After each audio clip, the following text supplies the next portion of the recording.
A positive mindset is so important, especially with art. If you can control what you think, you can control what you do. The art world is always changing. It's a dynamic space where creativity and commerce collide. Finding your path and staying true to your craft isn't easy.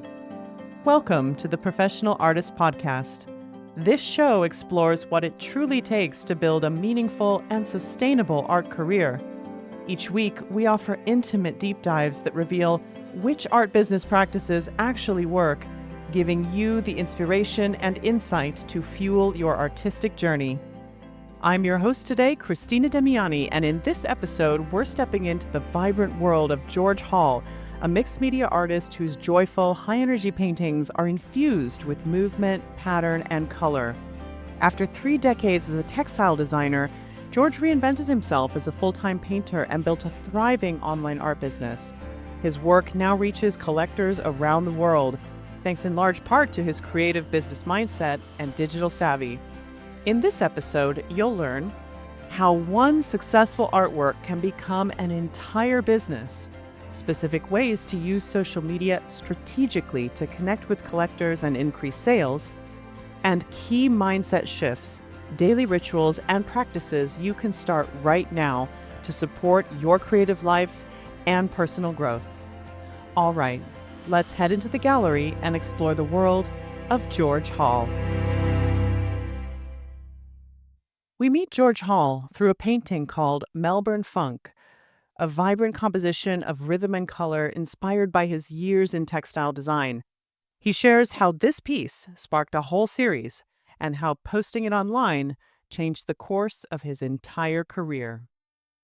I use acrylics. I use very high opacity acrylics and I mix them myself. Actually, I designed textiles for 30 years. So when I came to painting, I drew on some of my experience as a textile designer, and I specialized in knitwear as well as wovens. But knitwear, you can create a lot of different lines that create a lot of different images and feeling. And when I came to paint again, I just started to do this and they really worked for me. When you cross over one color with another color and then another color goes beside it, it takes on completely different lights and movement. And this is called Melbourne Funk because when I used to go, I lived in Sydney, but I worked for large companies designing textiles. And I used to go to Melbourne a lot. And Melbourne is a lot funkier. It's groovier. And so this represents that, how they were really into color and into everything new in Melbourne.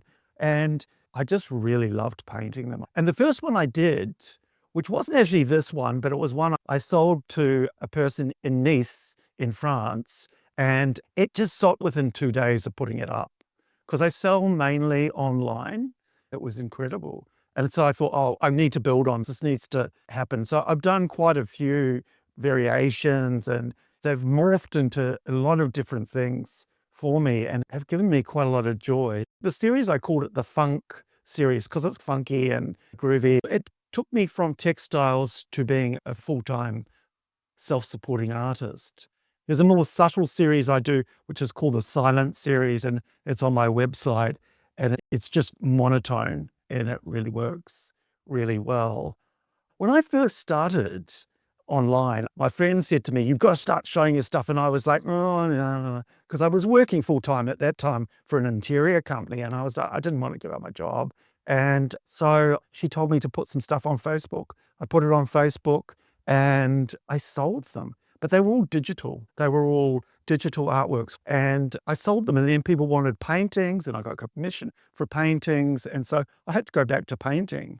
Because before we were using Photoshop and Illustrator, we were doing manual paintings of all the color ups for all the textiles, but people wanted paintings. So luckily I knew how to paint and they just started selling. And then the pandemic happened. Whoa, it was so bad for my acting and my performance-based artist friends. But for me, it was incredible. It just boosted my business. It quadrupled my sales. During that period, I had to employ somebody to help me do all the packing and everything. It has quietened down now in the last couple of years, but during the pandemic, it was incredible because everyone was online and I'd started selling online already through a company called Blue Thumb, which is Australia's largest online gallery. And I got to be like the 8th best seller. It was really exciting because I wasn't a young chap. I was probably 59, I think, 58, 59. George didn't just adapt to the online art world, he studied it. From viral videos to gallery relationships, he shares the unexpected practices that helped him stand out in a saturated digital market. I started when they were first starting. So Blue Thumb, I started in 2017. Communication is really big. You need to talk to the people. Very hard to get onto an actual person, but they will remember you if you start talking to them. Just being like saying, oh, I've just released this great painting. I think you guys might be interested in it. I've got a really large Instagram following, and also my videos and reels like often get over 1 million. I've got one that's 10.8 million, and that gets seen by the galleries. Keep uploading new stuff. They want to get excited about new things. I say, look, I've got a really good video you might be able to use in one of your campaigns, and just show them things. Give them links to look at it on Instagram. So you've got to be able to have your visual concepts really definite and put them out there on your Instagram, even if you don't have a lot of followers. I've got a friend and she's only got 8,000 followers, but she sells more than I do because she's just really good at putting it together in a way that people will buy. Copy other people. Also, if you're an artist, don't copy their work, but copy how they do it. I look at a lot of artists, honestly. I'm not stealing the work because, as you can see, my work's very different from most people. But you really need to look at what other artists are doing. You've got to think in a buyer's head. If I was buying something, what would I be looking for? Size, so important. I do really some quite large artworks, like 2 meters is not uncommon, and people want large artworks for it to fill up a decent space in their homes. And it's also a trend at the moment to have large artworks. What if rejection isn't a wall, but a teacher? George reflects on resilience, the courage to keep showing up, and how new technology can make life as an artist easier. I've had a lot of rejections in my life and in my career, but you do have to get over that. And just write it and use ChatGPT. Just write your comments or whatever, or write your email and say, make this a bit more enticing or not too salesy. And ChatGPT will change it and put it in a way that's more inviting. Friends of mine who are my age, like I'm 64 now, and they haven't really used computer techie sort of stuff. And they think, oh no, ChatGPT is too hard. All that techie stuff has just got easier.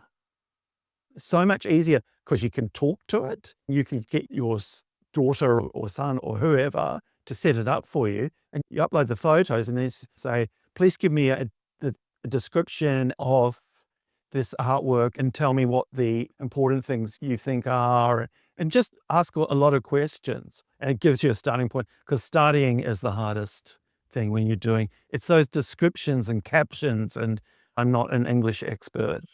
I'd love to know, how did you find your signature style? It's such an important question for artists. Can you talk a little bit about the evolution of your work? That's a long evolution, and there's been lots of changes. My dad was an architect, and we started drawing when we were really young. I can't remember not drawing. And Dad always had this thing of, you're not allowed to copy things out of magazines. You have to think of them yourself. So Dad was quite an influence on my development. But finding my style, I did 30 years designing textiles, so I came across a lot of styles in that. I've actually got more than one style though. Like, my work is really diverse, and that's from years of designing textiles that I can remember how things worked in color and shape. And that has really influenced my style. I do a lot of stuff that nobody ever sees because it either works or half of it works, and then I move on from that. I look at other people's work. I look more in their colors, what's working for them in terms of color, but I don't ever really take on their form. Yeah, just run with something you love. And I can't emphasize just draw lots and lots. I've got sketchbooks all over this house that have just got doodles and stuff everywhere. George's next artwork started unexpectedly, with a heartbreak and doodling. What emerged was a piece called The Optimist, an artwork that transformed George's mindset, built a business, and quietly became the emotional core of his creative life.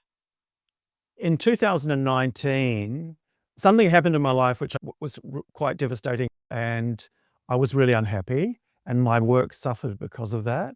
And I was sort of Mr. Glum. It was before the pandemic. And I just thought, oh, I want to turn this around. I want to change this. And so I started doodling hearts on paper, on magazines, and anything I was doing, I just drew these hearts. And I also, at the same time, years ago, I'd built up this collage of all positive words. I printed them all out and I pasted them all together. Things like optimist and integrity, empathy, all beautiful words. So I started adding to that as well. Digitally, I started like on Photoshop, I started putting more words on it. And then I printed it out and I drew the heart on it. It was one of those moments where I stood and I looked at it and I thought, oh my God, this is going to change my life. There's been a few times in my life where I've done something and it's just given me chill, like goosebumps. And that was the moment. And of course, I put it up online to sell and it sold within 3 days. And so I keep building on those. It didn't just change my art, it changed my attitude.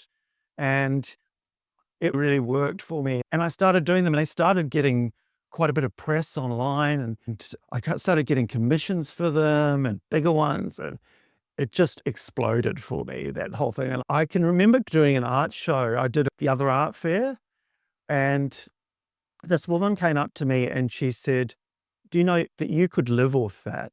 She said, that could be your living. You could survive for the rest of your life on that because that's so beautiful. And now it's the backbone of my business. Yeah, it is the backbone of it. But with a lot of different variations of it, like ones with navy blue backgrounds, which are really beautiful, and a lot of different colored backgrounds. When I'm painting them, I also see some of the words and I think, oh yeah, I've got to have more empathy. Like I just see things that change my mood. And also when I first started doing it, I started noticing people were smiling at me when I was walking around the streets, whereas before I was Mr. Glum. And I think because I was smiling at them, because it really changed my whole attitude and it built my business up before the pandemic. And when the pandemic happened, it exploded. It's called The Optimist because it's just, I'm not a religious person, but I'm not unreligious, if you know what I mean. I have sort of spiritual beliefs, but they're generally tied with science kind of things. And you're putting two things, really positive things together. For me, it's magical, and it's been very magical in my life. And other people have tried to do them. People have copied them. But you know what? I never mind if people copy me. I don't really mind at all because it creates interest and it creates joy for them. And I'm quite cool with that. A woman from, I don't know where she was, from Atlanta or something. She was an art teacher and she said her art class, they'd done the whole thing on my Optimists and she showed them to me and that were really cool. And I was really cool with that. I thought that was a really lovely thing to do. I have friends who get really upset when people copy their work or mimic their work. I don't mind. I actually think it's great. And I have one in my bedroom and every morning I look at it and it's the first thing I see in the morning. And it's really important in my life. And I continually have new ideas of how to morph it into new things and develop new colors and stuff. Looking at it now, I just think I am so proud of that. It's lovely to have something in your life that you are so proud of it. I do canvas prints and I do paper prints of it as well. I sell probably more of the originals than I do of the prints though, because people seem to want something that pertains to them, or they see something that really they identify and they want the one off, because they're all different. The prints, of course, are the same, but the originals are all different. You'd never be able to put them one on top of the other and get a match. And yeah, it's my holy grail. What happens after a painting sells? For George, it's not just a win, it's information. Listen as he shares how he studies success and builds systems that keep his business moving forward. Build on what's working. If your artwork, something you sell something, then do something else that's along the same lines. Because if that worked, there's a reason why that worked. And you look at it and you go, I think it's because there's all the gold in the upper corner. Just build on that. There's two things I think. There's being a good businessman and there's being a good trader. So businessman is like doing all the bookwork type stuff, being really organized as an administrator and doing all that stuff, which takes a lot of time. And then there's being a good trader, which is making sure you've got the right, I hate to use this word, but product, which is a painting. You have the right paintings in your basket for people to sell. So if you can't do the administrative stuff, try and get somebody to do that for you. And then you can just work on being the creator, the trader. I employ a bookkeeper, I've got an accountant. My bookkeeper has access to all my accounts and she does all that stuff because I used to have to do it. I think getting organized, which is not an instinctive thing that us artists do. A lot of my friends, it's organized chaos. And with me, it is also organized chaos, but you've got to have a bit of a system. And if you can't work out that system, get somebody to work it out with you. Constantly ask for help. That was one of my other things. But don't always ask for opinions on your work because your family and everybody may not be your customer. And if they give you an opinion on an artwork halfway through, it stares you off in a way that you really don't want to go, or you shouldn't be going. And it's not going to balance the composition or do whatever. From George's perspective, social media isn't just a showcase, it's a strategy. Listen as he shares how timing, platforms, and consistency all play a role in turning posts into collectors. Social media is the backbone of my business. I've got 6 different platforms. It's really important. Instagram and Facebook and Pinterest. Funnily enough, I get quite a lot of traffic from Pinterest because all your interior designers and people, they're making boards on Pinterest and they see one of your artworks that gets put on their board and then they come back to you. I've gained quite a few good clients for that.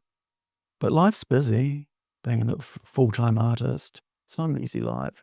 And Saturday is the biggest day. So Saturday night, if you're thinking, I don't go out on Saturday nights, or if I don't go out late, because people are at home going, looking at the walls going, Sharon, we need a painting for this wall. I hate this wall. Come on, let's have a look. I sell a lot on a Saturday night. Sunday night's going to be quite good too. And then for some reason, Tuesday's the day they've made their decision. So I always post things on Saturday nights on Instagram. Instagram is my way one. I always start with Instagram and then I pin it onto Pinterest and TikTok. I'm really bad at. I'm not really good at it. Facebook I do too. Facebook actually is good because more mature people often use Facebook than Instagram. But TikTok, I'm losing the younger people, but my demographic's like 35 to 55. It's not 20. There's a few in the 20s, but youngins tend to buy youngin. I'm a bit of an old grandpa, really. George's final painting today is an early work called Movers and Groovers, a piece that captures the joy of nightlife, dancing, and friendship. He shares how it set the tone for his art career and the positive mindset that continues to shape his life and his business. This is one of the ones I posted on Facebook when I posted my first artworks. This was in 2015. So this was something that I have developed into a lot of other things, purely because everyone I know seems to like this, apart from my daughter who told me it looked like a Kmart painting, which was a bit rude of her. But you know what? It's been one of my best sellers. And it's my community. I have a lot of queer people in my life. I have a lot of alternative type people in my life. And going out and dancing was a really big part of my life when I was younger. When I was in the 80s and the 90s, we used to just dance the whole time. It's called the Movers and the Groovers because it's us in the 90s dancing at this nightclub, and there was no videos, no social media. So we could do what we wanted to do. And this is what reflects that time for me. And it was quite a creative time as well, because I was actually designing for a company called Hound Dog, which was a very streetwear, groovy kind of label. And this work, it just reflects that time. And I got a lot of encouragement from this work. I got a lot of people saying, you need to do this, let people see this. And this has developed into a lot of my art today.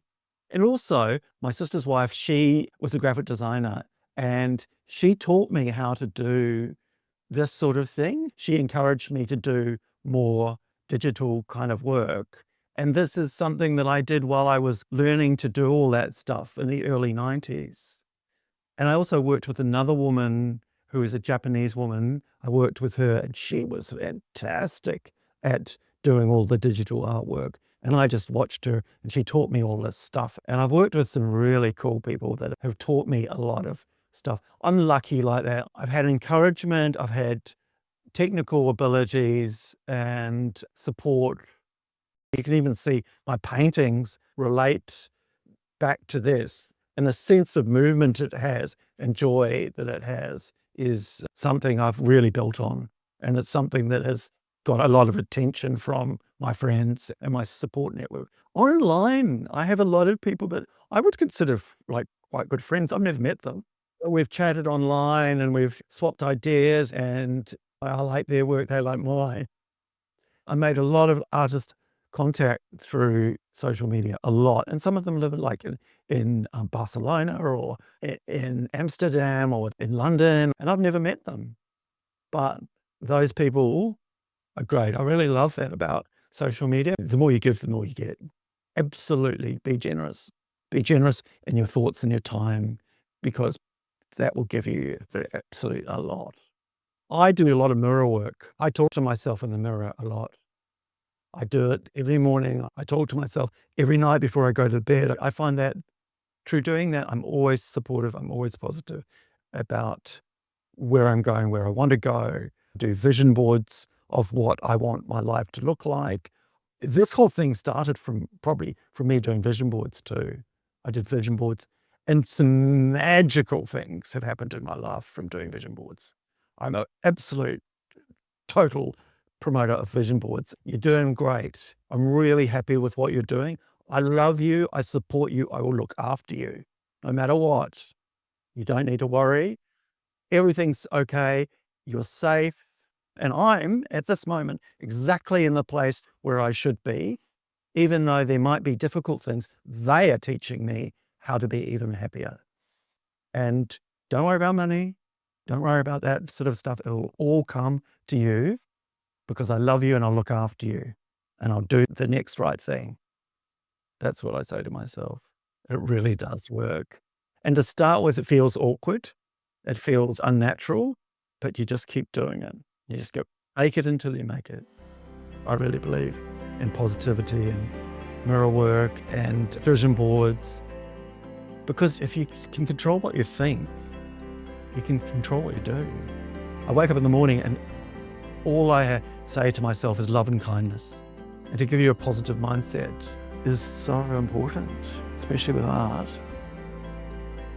George Hall reminds us that creativity isn't about waiting for inspiration. It's about building habits, learning from what works, and staying in motion. His success, both online and in the studio, stems from consistency, curiosity, and a deep love of the process. His message is one we could all use more often. Keep going, stay generous, and lead with joy, because living a creative life at all is something worth celebrating. This podcast grows because people like you share it. So if you got value today, if it inspired you to think differently or take action, hit follow or subscribe and send it to one person who needs to hear it. That's how we keep making more episodes. Thank you for listening to the Professional Artist Podcast. And until next time.